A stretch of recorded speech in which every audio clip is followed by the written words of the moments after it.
Torin hated the Ashfall reaches. It was a dead patch of space, full of broken rocks and old debris fields from a war nobody remembered anymore.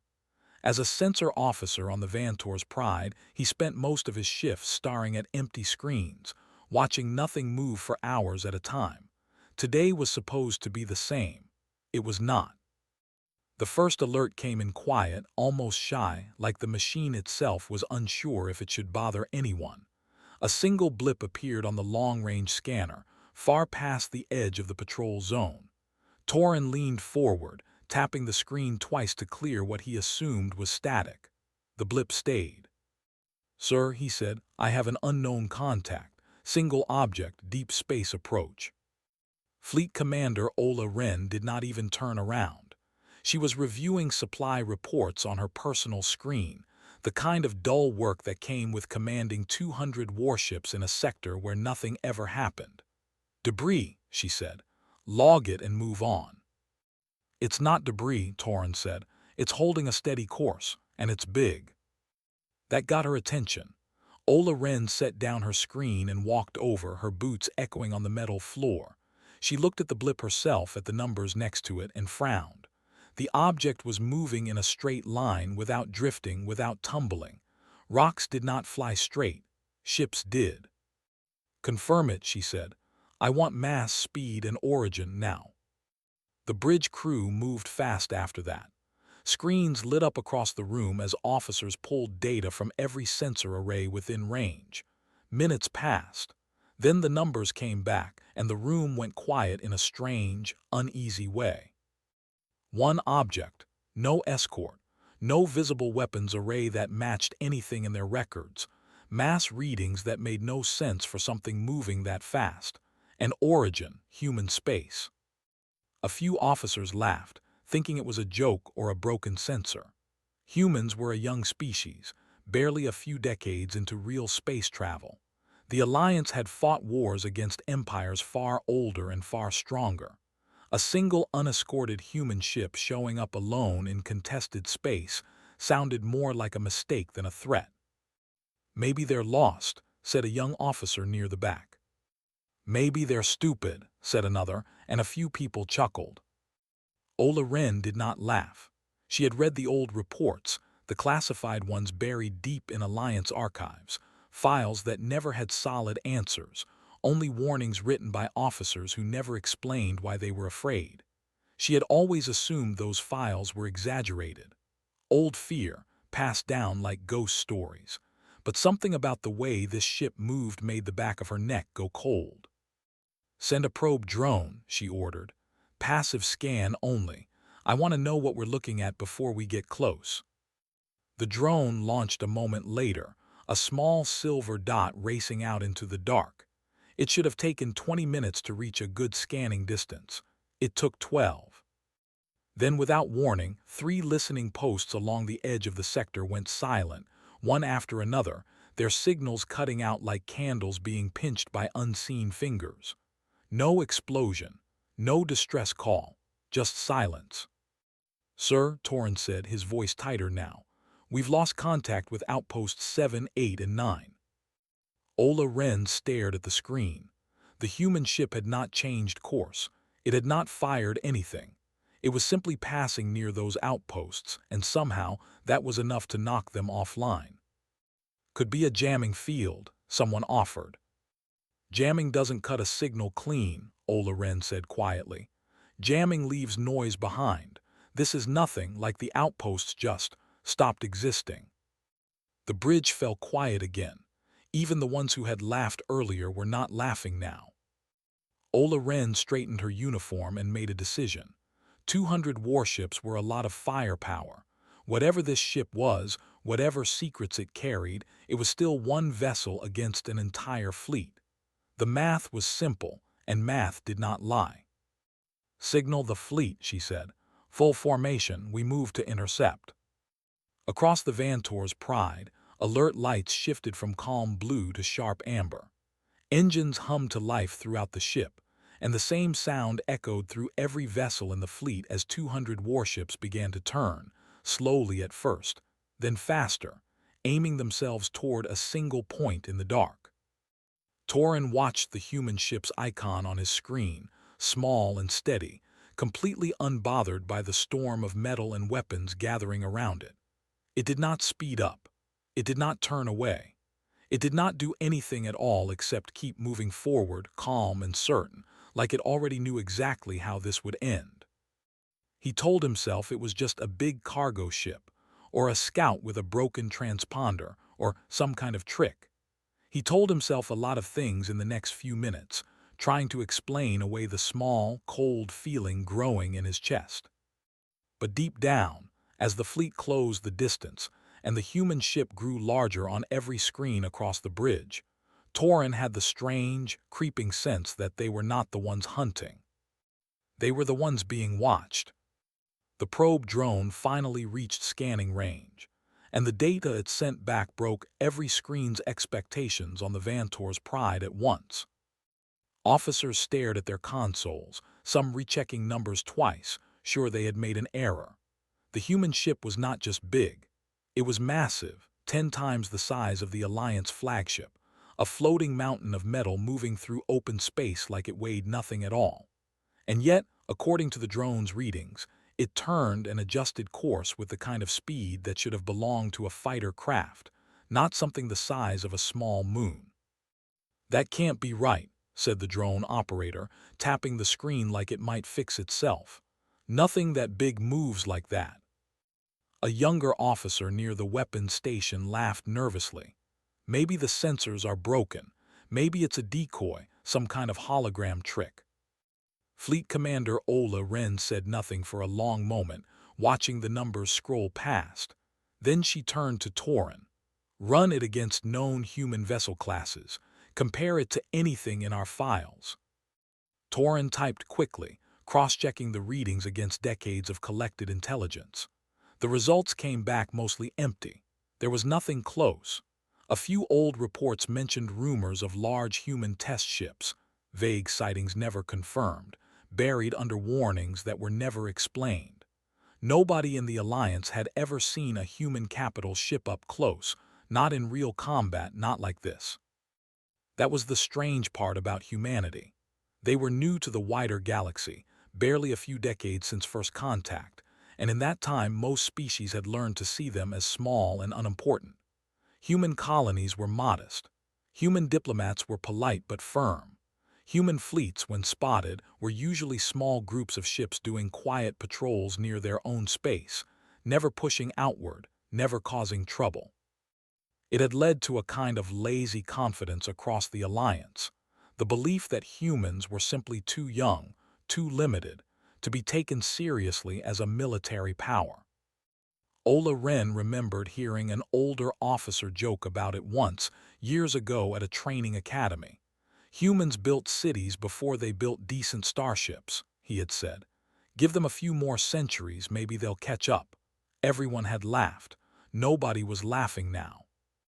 A comms officer suddenly straightened in his seat. "Sir, incoming transmission. It's coming from the ship." "Put it through," Ola Ren said, arms crossed, jaw tight. The bridge speakers crackled once, and then a voice came through, calm and clear, speaking the Alliance's own language with a strange, unfamiliar accent but perfect grammar. It did not sound rushed. It did not sound afraid. "This is the vessel Dawnbreaker, under command of Captain Daniel Reyes. You are entering a live-fire training corridor.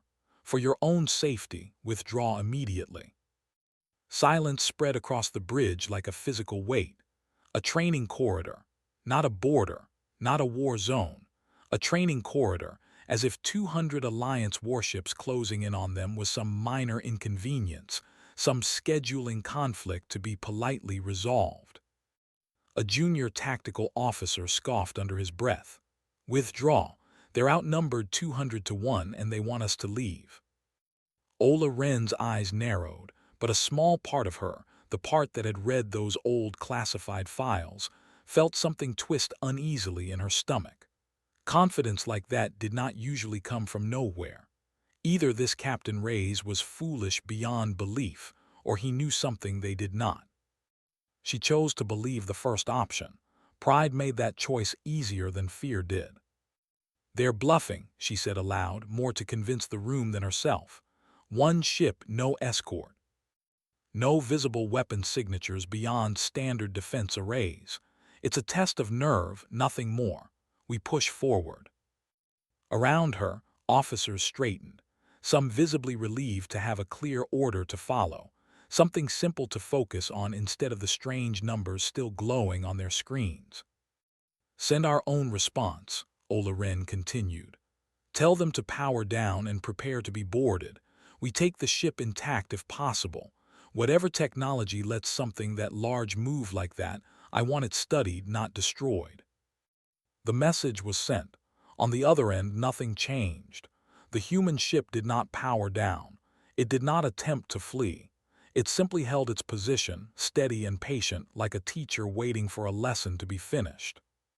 Torin watched the human vessel's icon on his screen, still calm, still unmoving, and felt that same cold feeling from before settle deeper into his chest. Everything about this felt wrong, backward somehow, like the fleet was walking into a trap it could not see the shape of yet. He glanced at Ola Ren, hoping to see doubt in her expression, some sign that she felt it too. Instead, he saw only determination, sharpened by decades of victories against smaller, weaker enemies, decades that had never once included a real fight against humanity. "All ships," Ola Ren announced, her voice steady across the fleet-wide channel, "prepare to advance. Weapons hot, we take that ship today." Across 200 warships, weapons systems hummed to life, one after another, a chorus of quiet, confident power gathering in the dark. On the bridge of the Dawnbreaker, far ahead, nobody moved to raise a single weapon in return. Ana Silva had never seen so many warships on one screen at once, and she had been serving on the Dawnbreaker for 3 years. She counted them out of habit more than need, her fingers moving across the tactical display as new Alliance ships kept entering sensor range. 206 now. 209.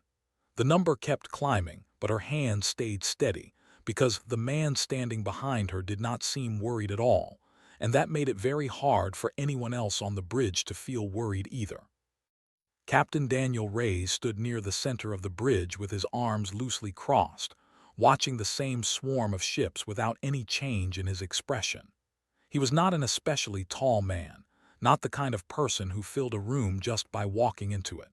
But there was something steady about him, a quiet weight to the way he spoke and moved, that made people listen even when he said very little. "They're not slowing down," Ana said. "Weapons are hot across the whole fleet." "I know," Reyes said simply. Marcus Lee, seated at the helm, glanced back over his shoulder.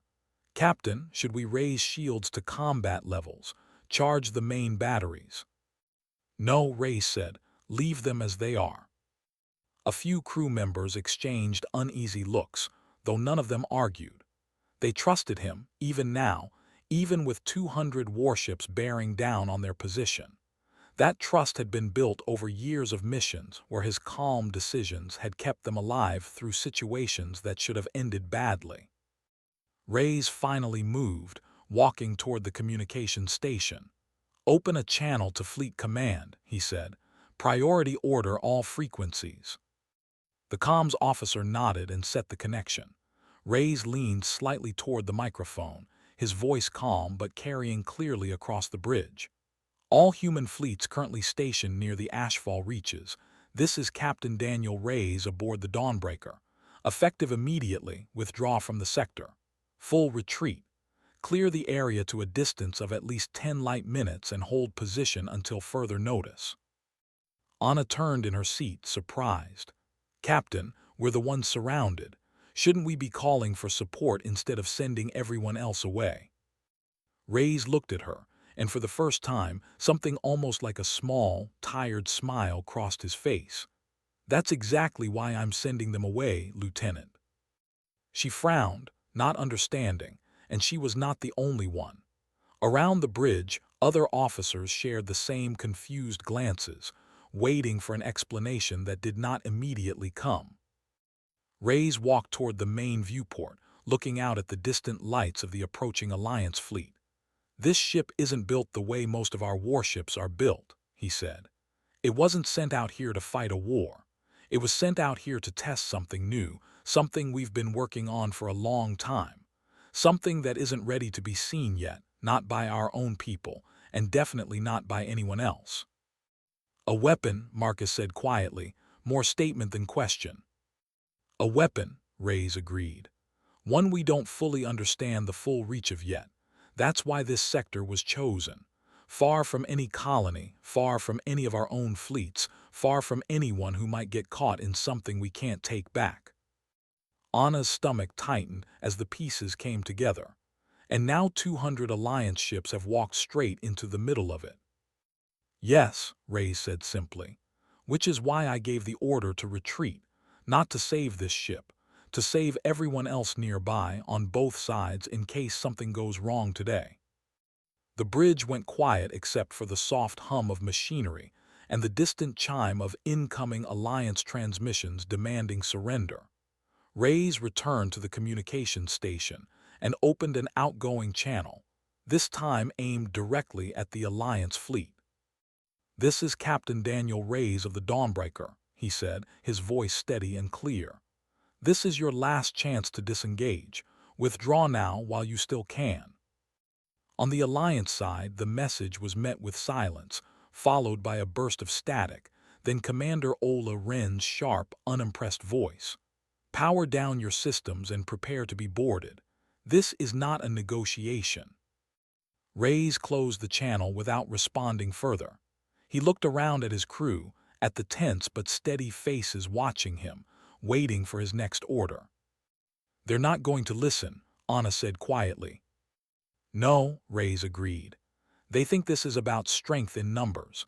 They think we're bluffing or desperate or foolish enough to fight 200 ships with one."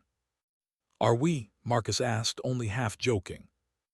Reyes shook his head slowly, his eyes drifting toward the deeper parts of the ship, toward systems still quietly gathering power far below the bridge, humming louder with every passing minute. "We're not fighting them at all," he said, "not the way they think." He walked back to the center of the bridge and settled into his chair, folding his hands calmly in his lap, watching the wall of Alliance warships grow larger on the main screen. "Hold position," he said. "Let them come, and everyone brace yourselves. This is about to get very loud." The order to fire came sharp and final across every channel of the Alliance fleet, and for a brief moment, space around the Dawnbreaker lit up like a small sun had been born in the dark. Dozens of warships unloaded everything they had at once, streams of energy weapons and heavy cannon fire converging on a single point, on a single target that did not move, did not dodge, and did not attempt to flee. On the Vantor's Pride, officers watched the impact with grim satisfaction, expecting to see the human ship's shields flicker and fail under the sheer weight of combined firepower. Instead, the shields barely reacted at all. A soft golden shimmer rippled briefly across the surface of the Dawnbreaker, absorbing blast after blast without so much as a stutter in its glow. Power readings on Alliance sensors barely moved. It was like watching 200 people throw stones at a mountain and expecting it to crack.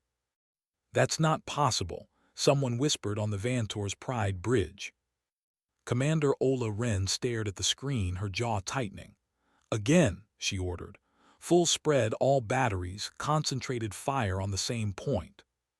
The second volley came even heavier than the first, Alliance ships adjusting their aim, focusing every available weapon on one small section of the massive human hull.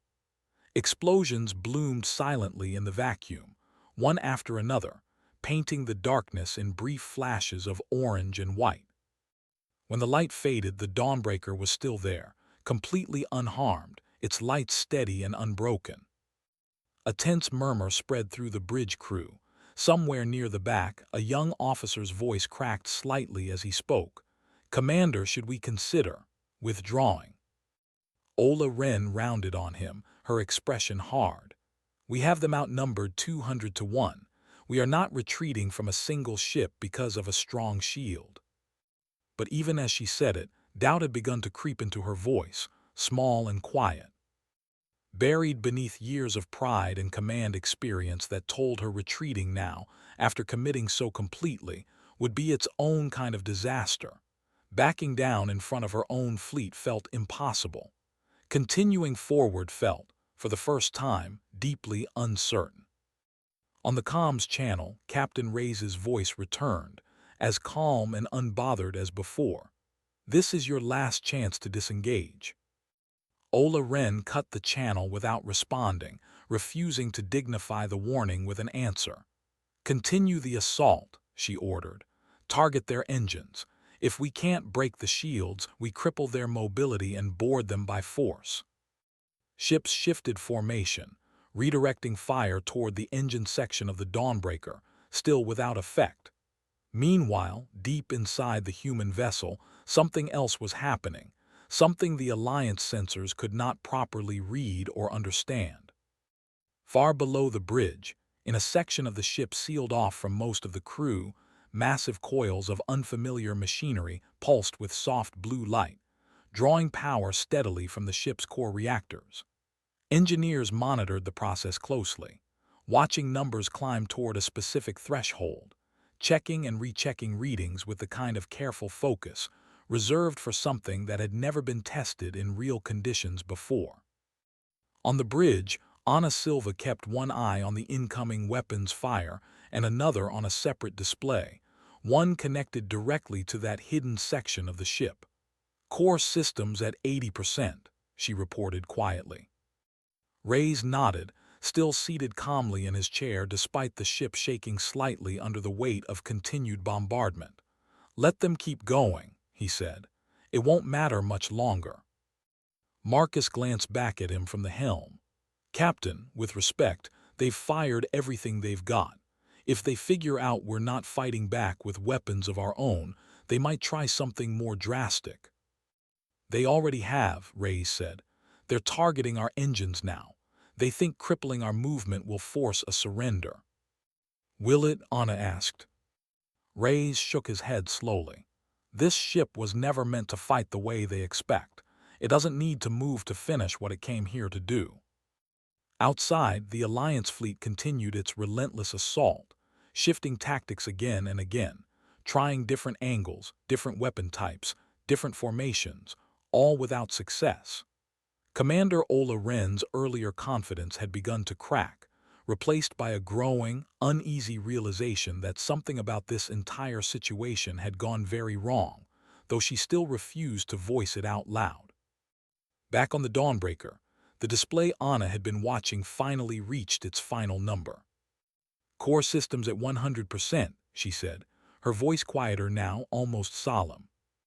Reyes stood slowly from his chair, walking toward the center of the bridge, his eyes fixed on the wall of Alliance warships still firing uselessly against his ship's shields. Behind him, deep within the Dawnbreaker, the strange hum of gathering power grew louder, steadier, and impossible to ignore.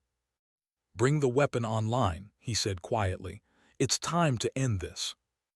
A soft hum spread through every deck of the Dawnbreaker, quiet at first, then building steadily into something the whole crew could feel through the metal floor beneath their boots. Ana Silva watched her display closely as the ship's hidden weapon system finished its final sequence, numbers climbing past the last markers on her screen. She had trained for this moment for months during test runs back near human space, but doing it in a simulation, and doing it here, surrounded by 200 enemy warships, felt like two entirely different things. "Weapon ready," she said, her voice steady despite the tension in the room. Captain Daniel Reyes stood near the main viewport, watching the Alliance fleet continue its useless assault against the ship's shields. Explosions still bloomed silently outside, one after another, doing nothing but lighting up the dark for brief seconds before fading again. "Confirm targeting parameters," Reyes said calmly. "Full spread, localized effect only. We are not here to destroy them." Marcus Lee looked back from the helm, surprised. "Not destroy them, Captain." "No," Reyes said. "This weapon isn't built to kill, it's built to stop." He turned toward Anna.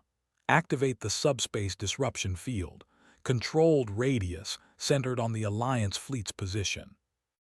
Anna's hands moved quickly across her console, entering the final commands. For a moment, nothing seemed to happen at all.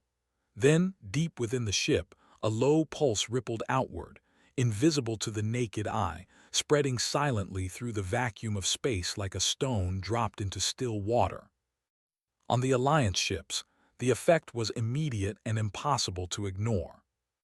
Aboard the Vantor's Pride, lights flickered once, then dimmed. Consoles across the bridge went dark, one after another, as if the ship itself had suddenly forgotten how to function. Commander Ola Ren felt the deck shift slightly beneath her feet as the artificial gravity stuttered, then steadied at a lower, weaker setting. "Report," she shouted, gripping the edge of her command chair. "Main power is down," an officer called back, panic creeping into his voice. "Weapons offline, shields at zero, engines. Engines aren't responding at all." Across the fleet, the same story repeated itself on ship after ship. Warning lights blinked uselessly in darkened corridors. Weapon systems that had been firing steadily just moments before now sat completely dead, unable to charge even a single shot. Engines that should have carried 200 warships into a decisive victory now floated silently, powerless, drifting slowly in the empty dark of the ashfall reaches. No explosions followed. No hulls cracked open. No lifeboats launched in desperate escape. The Alliance fleet had not been destroyed. It had simply been switched off, like a machine unplugged from its only source of power. On the Dawnbreaker's bridge, the tension that had filled the room only minutes earlier slowly began to ease, replaced by something quieter, more solemn than triumphant. Reyes watched the darkened Alliance ships on the main screen, his expression unreadable. "Status report," he said softly.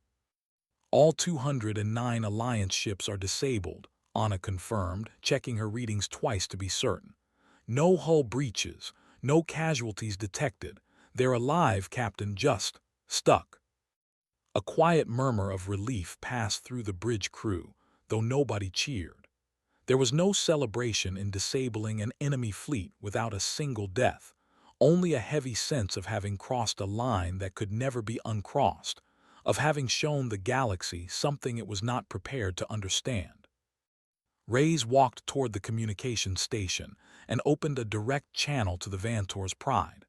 On the other end, Commander Ola Ren's voice came through, shaken but still trying to hold onto some shred of authority. "What have you done to my fleet?" she demanded. "Disabled it," Reyes said simply. "Not destroyed it. There's a difference, Commander, even if it doesn't feel that way right now." Silence stretched across the channel for a long moment. When Ola Ren spoke again, her voice had lost most of its earlier sharpness. "You ordered your other fleets to retreat before this began. Why?" Reyes glanced toward Anna, then back toward the viewport, where the Alliance ships hung dark and silent against the stars. "Because if this weapon had failed, if something had gone wrong today, I didn't want any of our people caught in the aftermath. Not because I was afraid of you. Because I wasn't willing to risk lives carelessly, not even in a test." He paused, letting the words settle. "You've spent years assuming we were small, that we were slow, that we were something to be dismissed. Today, I hope you've learned that being underestimated was never the same thing as being weak." There was no response for a long time. Somewhere in the dark, drifting powerless among 200 dead ships, Commander Ola Ren stared at her own darkened console, forced to sit with a truth she had refused to consider until it was far too late to matter. Word of what happened in the Ashfall reaches spread faster than anyone on the Dawnbreaker expected, moving from system to system within days, carried by traders, diplomats, and quiet whispers between officers who had never seen anything like it before. The recovered sensor logs told a story that seemed almost impossible to believe. 209 Alliance warships, among the most advanced in their fleet, disabled without a single casualty by one unescorted human vessel. No wreckage, No death toll, just silence followed by a slow, humiliating tow back to friendly space, powerless ships dragged home like broken toys.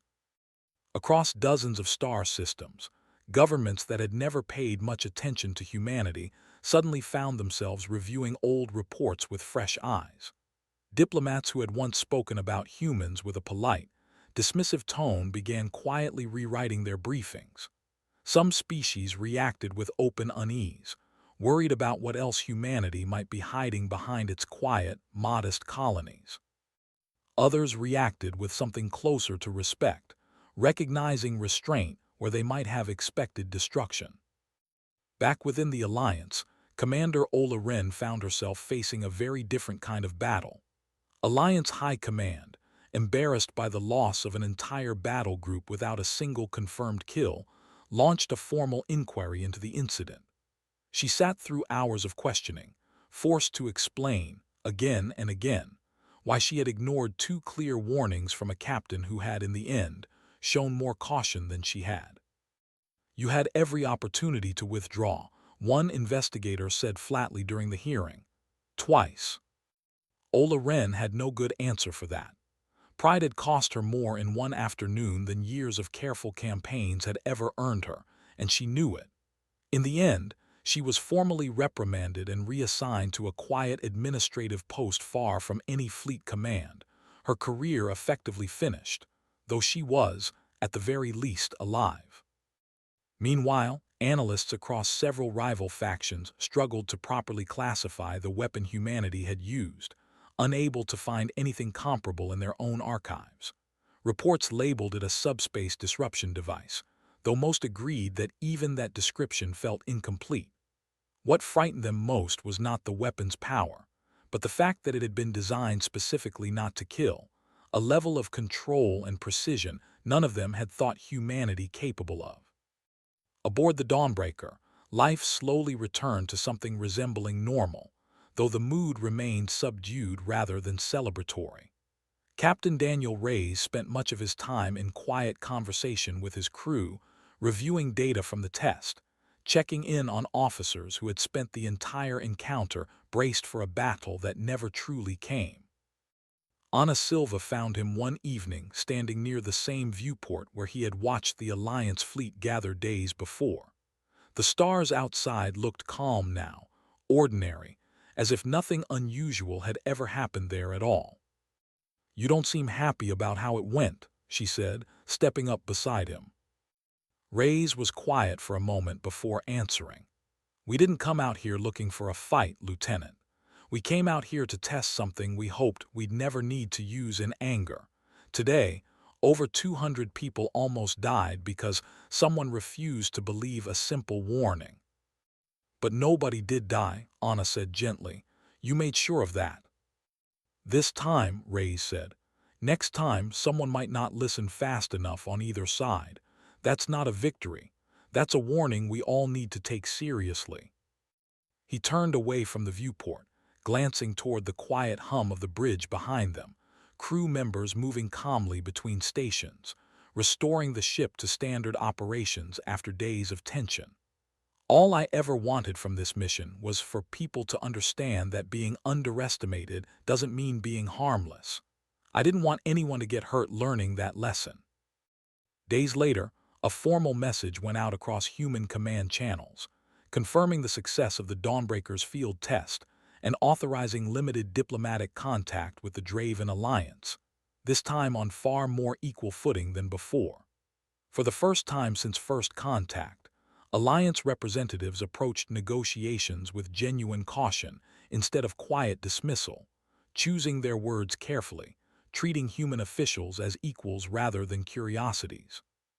Far beyond the Ashfall reaches, in systems belonging to factions who had only heard second-hand reports of what happened, quiet orders began circulating among several other fleets, orders to review old patrol routes, to keep a more careful distance from human-controlled space, to avoid anything that might be mistaken for another training exercise.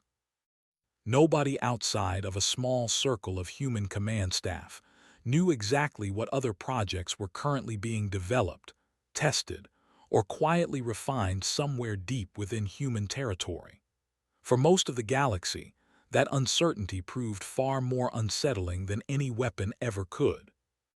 And aboard the Dawnbreaker, as it turned slowly back toward home, Captain Daniel Reyes allowed himself, just once, a small, tired smile. Not because of what his ship had done, but because, for the first time in a long while, it looked like the galaxy might finally start listening before it was too late.